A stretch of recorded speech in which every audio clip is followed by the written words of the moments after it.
I grew up in a white two-story house on Maple Street in Cleveland, America. The house had peeling shutters the color of faded navy and a porch swing that creaked whenever the wind moved it. To anyone else, it might have looked ordinary, but to me it was the whole center of the world. The kitchen smelled of coffee every morning, and the wooden floors groaned like they were alive. My name is Lena, and if there's one thing I learned early in that house, it's that walls can keep secrets just as much as they keep people safe. When my father died, the silence inside our home grew heavier than I could have imagined. It pressed down on everything, even on the light that tried to slip in through the curtains. My mother, Ruth, carried herself like a woman who had to become steel overnight, but that steel was brittle. I was still a teenager, but in that silence, I matured quickly.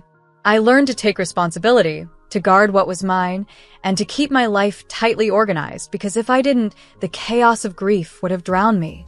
Money became my anchor. Every dollar I earned and every dollar I saved gave me a sense of control. I started working before I even graduated high school, cafes, retail stores, anything that paid.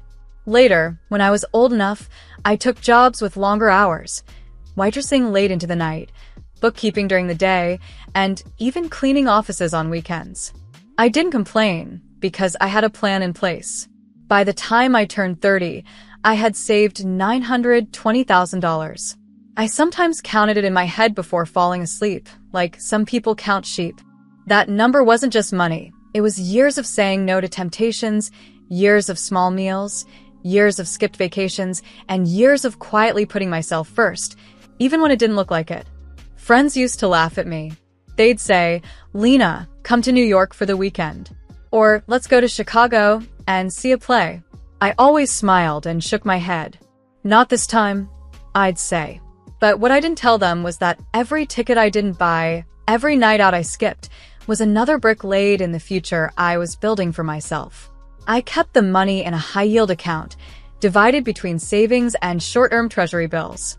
It wasn't glamorous, but it was safe. I imagined one day buying my own home, a place with big windows for the light, a small studio where I could paint, and maybe even a little garden where I could grow herbs. That dream kept me moving forward. There was one person outside my family who knew about my discipline and my savings. Frank Doyle, my grandfather's closest friend. Frank had been a police officer for decades, the kind of man who still walked like he was on patrol, eyes sharp, hands steady. He and Grandpa had been inseparable back in the day, telling stories about rivers, trains, and how they once wanted to see Europe but never made the trip. When Grandpa passed away, Frank kept checking in on me. He'd stop by, lean against the porch rail, and say things like, "Your grandpa trusted your good sense, Lena. So, do I." His words carried weight because Frank wasn't the kind of man who praised lightly. By then, I thought my mother and I had found some fragile balance. She worked, I worked, and we shared the same house, though it never quite felt like the home it once had been. Then, one evening in early spring, everything shifted. My mother came into the living room with a smile that didn't belong to her, a smile too bright, too hurried. She said she had met someone. His name was Victor. I'll never forget the first time I saw him. He drove up in a dark sedan, shiny and too polished for the quiet street we lived on. He stepped out wearing a sharp suit, and he carried with him the faint smell of cologne, strong, metallic, almost cold. He extended his hand to me, and when he smiled, it was the kind of smile that looked right through me, like he was measuring me, not meeting me. My stomach tightened. Something about him felt off, but I told myself not to judge too quickly. People deserve chances, don't they? People deserve new beginnings. That night, over dinner, Mom laughed at his jokes like she hadn't laughed in years. She leaned toward him in a way I had never seen her lean toward anyone before. I sat across the table, watching, and part of me wanted to be happy for her. Maybe she had found someone who could ease the weight she carried. Maybe, after all the years of widowhood, she deserved to smile again. But another part of me, the careful, cautious part, whispered warnings.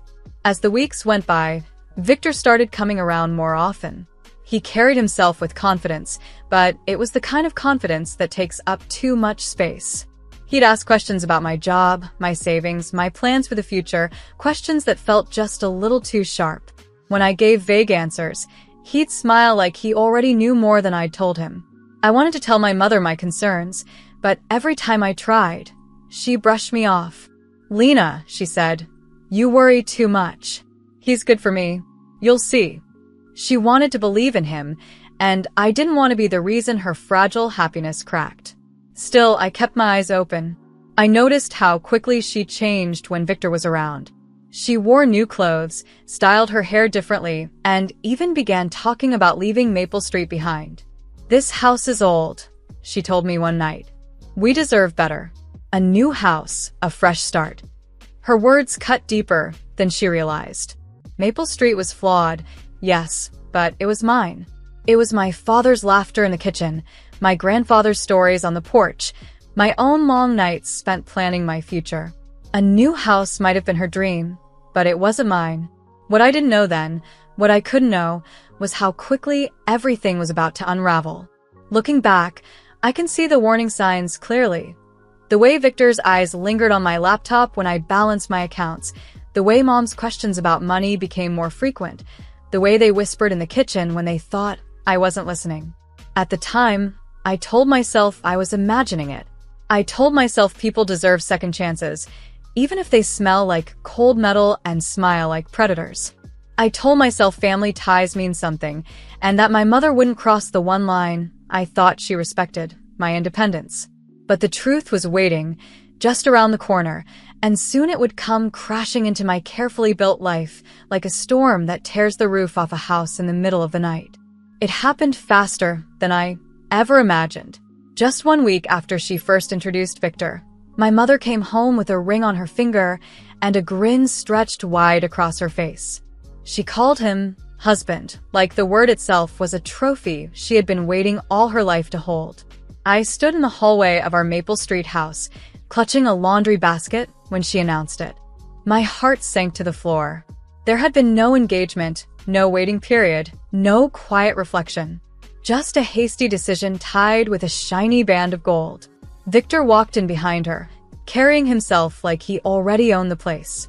His suit was pressed, his hair slicked back, his cologne hanging heavy in the air. He put an arm around her shoulder as if to claim both her and the house in one gesture. Then, like a magician pulling a rabbit from a hat, he slid a glossy flyer from inside his jacket and slapped it down on the coffee table. A new house, 4 bedrooms, 3 bathrooms, a yard with potential. The listing price was written in thick black ink, $910,000, not including fees. My chest tightened. It wasn't just the number. It was the speed, the way my mother's eyes gleamed like a child's at Christmas, the way Victor nodded with a smirk, as if everything was already settled. "Isn't it beautiful, Lena?" Mom asked, her voice trembling with excitement. "We'll finally have something new, something we deserve. A real fresh start." I didn't answer. My hands trembled as I set the laundry basket down and excused myself to my room. I needed air. I needed space. Mostly, I needed to check. I pulled out my phone, opened my banking app, and waited for the screen to load. For years, that balance had been my quiet comfort.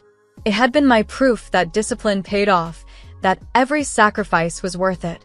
But when the numbers finally appeared, my breath froze in my throat. Zero, well, not quite zero, but close enough. The savings account that once held $920,000 was empty, cleaned out with surgical precision over the past 48 hours. Multiple transfers, cashier's checks, the kind of transactions that looked deliberate, practiced. My vision blurred. My mother hadn't just borrowed from me. She had taken everything. I stumbled back into the living room, clutching my phone as if it were evidence. Mom and Victor were on the couch now, laughing softly, sipping wine. They looked up at me as though I were intruding in my own home. "Mom," I said, my voice shaking. "What did you do?" She set her glass down carefully, like I had interrupted something delicate. Then she looked at me with that expression she always wore when I disappointed her, like I had spilled juice on her freshly cleaned floor. "You're my daughter," she said evenly, her chin tilted high. "You need to pay me." The words landed like a slap. "Pay you?" I repeated. "For what?" For marrying a man you barely know? For stealing my life savings? Her eyes narrowed. Don't be dramatic, Lena. You're young. You'll earn more. I raised you. I fed you. You wouldn't have had the chance to save that money if it weren't for me. This is for the family. Our family. Victor chuckled, swirling the wine in his glass. Family helps family, he said smoothly, as if he were reading from a script. That's how it works. But my heart hardened. I felt something inside me snap, not just because of the money, but because of the betrayal laced into every word. She hadn't asked. She hadn't even warned me. She had simply taken what wasn't hers and justified it with the word daughter. I shook my head slowly. No. And more than no, listen to me, both of you. You don't know what you did. Victor leaned back, smirking. Don't make this into a scene, he said. You'll thank us later when you see the house. But I knew there would be no thanks. There would be no forgiveness, not for this. That night, after they had gone to bed, I packed my things. Not much, just clothes, my sketchbooks, my passport, and the blue ceramic mug with the chip on the rim, the one small piece of home I couldn't leave behind. I moved quietly, careful not to wake them. My mother's laughter from earlier still echoed in my ears, sharp and strange. I loaded everything into the back seat of my old sedan and drove away. The house on Maple Street grew smaller in the rearview mirror, its windows dark, its porch swing creaking in the night wind. I didn't look back again. I drove until I found a motel off the highway, the kind with a flickering neon sign that hummed in the dark. The carpet smelled of cigarettes, the curtains didn't quite close, and the bedspread was patterned with shapes meant to distract from stains. But it was a place to breathe, a place that wasn't theirs. I set my bag on the chair and sat on the edge of the bed, staring at the digital clock on the nightstand. 1:03 a.m. The red numbers glowed like a warning. I lay down, but sleep didn't come. My mind kept spinning, replaying the moment my mother said, "You're my daughter. You need to pay me." I thought about every sacrifice I had made to save that money, every late shift, every small meal, every trip I never took. I thought about the way my father's face used to light up when I showed him a good grade, and how proud Grandpa was when Frank Doyle told him I had a good head for responsibility. Would they have believed this? That Ruth, my mother, would take what wasn't hers and hand it to a man who smiled like a thief? But underneath the anger and the grief, there was something else, an understanding that chilled me deeper than the loss itself. I knew the truth that my mother didn't. That money wasn't fully mine. I had been keeping it safe for Frank Doyle, Grandpa's old friend, until he finished arranging legal paperwork for a fund. I had promised him it was secure. And now it was gone. I sat there in that dim motel room, listening to the hum of the neon outside, and realized the storm hadn't even hit yet. Tonight was just the beginning. Tomorrow would bring the real shock, and when it came, none of us would be ready. I promised you there would be a shock, and here it is. The $920,000 my mother drained from my account was not, in truth, mine to spend. It was money I had been entrusted to safeguard. I had carried that responsibility quietly, without telling anyone except the man who had asked me to hold it, Frank Doyle, my grandfather's oldest friend and a retired police officer. Months earlier, Frank had explained his plan. 2 retired officers he knew had been swindled by a crooked contractor in a property deal. They needed a legal fund, and Frank was helping coordinate it. But while the paperwork was being prepared, he didn't want the money resting in his own account. "Too many eyes on me," he'd said with a half smile. Lena, you're steady. You keep receipts. I trust you." I had agreed, and we had both signed a simple written agreement. I tucked that paper into a folder I labeled Doyle, and I promised myself I would guard the money as fiercely as if it were my own. When I saw the empty account that night in the motel, my world tilted on its axis. The betrayal from my mother was already unbearable, but now the weight doubled. This wasn't just my future she had stolen. It was the trust of a man who had stood by my family when no one else did. At dawn, I called Frank. My voice was steady, but only because I forced it to be. My hands shook so badly, I had to press the phone in my ear with both of them. "Frank," I said, "it's gone. The account is empty. Mom and Victor took it. They're talking about a new house. There was a pause on the line. For a moment, I imagined the old man closing his eyes, taking in the blow. Then his voice came, low and calm. "Stay where you are, Lena. Don't confront them again. I'll meet you soon." By noon, we were sitting in a plain room at the precinct. The air smelled faintly of burnt coffee and old paper. The blinds were half closed, letting in thin stripes of gray daylight. Frank sat across from me, his posture rigid, his jaw set in a way I had never seen before. Between us on the table lay the folder with our agreement, the bank statements I had printed, and even a photograph of the glossy flyer my mother had waved in my face the night before. A detective named Maria Alvarez joined us. She was in her 40s, with dark hair pulled into a neat bun and eyes that held both patience and sharpness. She introduced herself, shook my hand firmly, and sat down with a yellow legal pad. She asked questions in short, careful sentences, dates, amounts, names. She didn't let emotion color her tone, and yet there was something steadying about her presence, like she was anchoring the room. She wrote in a square, methodical hand, the kind of handwriting that refuses to lose track of the truth, even when the story twists. I answered every question as best I could, sliding papers toward her, explaining the timeline. When she asked if my mother knew the funds weren't mine, I hesitated. I don't know if she realized, I admitted. But she knew it was my savings. She knew it wasn't hers. Frank's face was unreadable, but his hands clenched and unclenched on the table. When we left the room, he finally spoke. "I'm sorry, Lena. You should never have had to carry this alone." I wanted to tell him I was sorry too, for trusting my mother with the space around my life, even when I didn't trust her with the keys to it. But the words stuck in my throat. Later that afternoon, we drove out toward Lakewood, a suburb not far from Cleveland. Detective Alvarez and 2 officers followed in their squad cars. I sat in the passenger seat of Frank's truck, my heart pounding. The streets grew neater as we approached the new development, rows of freshly painted houses with wide windows and manicured lawns. Then I saw it, a 2-story home with beige siding, a red front door, and a sold sign planted proudly in the grass. On the porch, my mother and Victor stood holding hands like teenagers. She wore a bright blouse I had never seen before, her hair styled in soft curls. Victor looked smug, his arm around her shoulders, his stance wide and claiming. The squad cars rolled to a stop, their blue lights spinning silently. My stomach dropped as Detective Alvarez stepped out, her badge clipped to her belt, her voice calm but authoritative. She approached them and began to ask questions, requests for invoices, proof of funds, documentation for the purchase. Victor let out a laugh, sharp and false. "We're just buying a house. Nothing illegal about that." My mother crossed her arms, her face tight, her eyes darting between me and the officers. The questions became commands. The officers produced copies of the cashier's checks used for the down payment.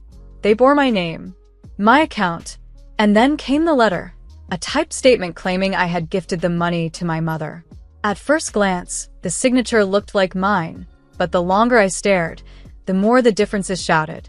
The loops were too wide, the slant too sharp. A forgery, but one done with care. Detective Alvarez's tone shifted. She read my mother her rights in that same clear, steady voice. My mother froze, her face pale, her hand trembling as she reached for Victor. He reacted first. He spat out a curse, loud and ugly, and tried to step between her and the officer.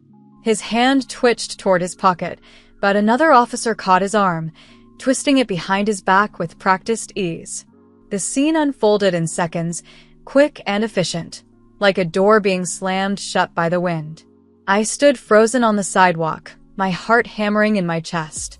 Frank stayed a step behind me, his hands in the pockets of his long coat. He could have stepped forward, could have taken charge, but he didn't.